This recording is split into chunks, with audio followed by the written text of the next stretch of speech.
Bonsoir, chers amis téléspectateurs. Notre invité ce soir est M. Ahmadou Bamba Thiam. Bonsoir, M. Thiam.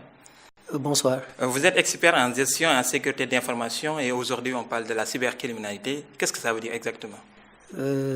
Merci. Comme j'ai l'habitude de le dire, il est impossible d'imaginer un monde sans Internet et sans communication mobile.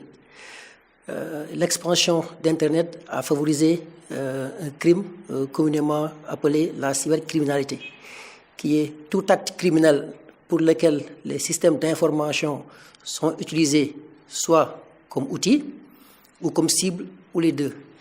Comme outil, on peut citer l'Internet, on peut citer les téléphones portables, les ordinateurs, et comme cible, on peut citer les internautes que nous sommes, les mineurs, les entreprises et les personnes. Il y en a différentes formes. Oui, il existe plusieurs formes de cybercrime. Et comme nous le savons tous, la méthode la plus utilisée et la plus répandue est le phishing en anglais, et en français, ça peut se traduire comme l'hameçonnage, qui consiste à envoyer un mail à la victime. Ce mail ressemble à un courrier électronique qui semble provenir d'une personne que la victime connaît. Et une fois que la victime ouvre ou clique sur le mail, un virus peut être installé et qui permet aux cybercriminels d'accéder à l'ordinateur de la personne ou de l'entreprise. Il y a aussi une conséquence naturelle qui est la cyberattaque, qui est évidemment un acte de piratage dans le cyberespace, qui a pour objet la désinformation. Comme nous le savons de nos jours, beaucoup de groupes de pression utilisent Internet pour forcer les États à changer de politique, pour faire de la propagande, notamment de la propagande terroriste, quitte à défigurer le site Internet d'un État ou d'une entreprise ou d'une structure stratégique d'un État. De la même manière aussi, cette cyberattaque peut être l'action d'un groupe, d'un État qui peut agir par procuration ou d'une simple personne motivée par le désir de mettre à nu un système d'information. Avec la cyberattaque, que risque la population? Bon, les conséquences peuvent être très complexes.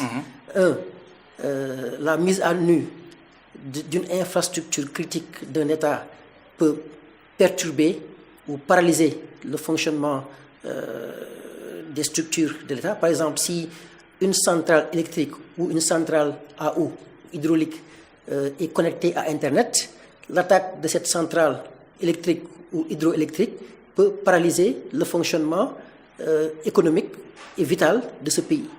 D'où une des conséquences directes sur la population. Nonobstant la panique qui est créée et aussi l'embarrassement. Exactement. Et ça veut dire aussi que la jeunesse qui mêle beaucoup risque beaucoup de choses aussi. Oui, une des conséquences de l'informatique, c'est les réseaux sociaux. Comme nous le savons tous, beaucoup de parents ignorent la mine d'informations qui se trouve dans les réseaux sociaux. Parce que de nos jours, les gens s'organisent, socialisent à travers les réseaux sociaux. Et une fois que la personne connaît le réseau d'une personne, le cyberdélinquant peut utiliser ce réseau et attaquer d'autres personnes. D'où, comme vous l'avez dit, la nécessité de sensibiliser les populations. Et je sais qu'on va en venir. En tant qu'expert en gestion et sécurité d'information, y a-t-il des solutions à ces phénomènes? Oui. En fait, la première solution, comme j'ai l'habitude de le dire, c'est de ne pas utiliser Internet et de ne pas utiliser un téléphone portable. Ça sera difficile. C'est ce qui est impossible.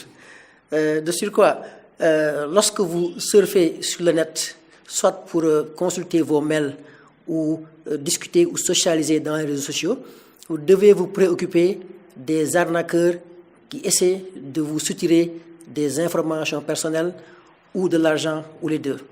Pour cela, il faut d'abord sensibiliser, comme vous êtes en train de faire de telle sorte que les internautes soient très au fait des tenants et des aboutissants de la cybercriminalité, que les enfants, que les parents discutent de façon directe et ouverte avec leurs enfants sur les dangers des réseaux sociaux, et surtout ne pas communiquer des informations personnelles sur Internet. Et puis réfléchir avant de cliquer. Avant de cliquer. Oui, merci beaucoup, Seigneur Khadim, d'être venu sur notre plateau. Tout de suite, d'autres programmes sur Al Mouridiyyah TV. Bonne soirée.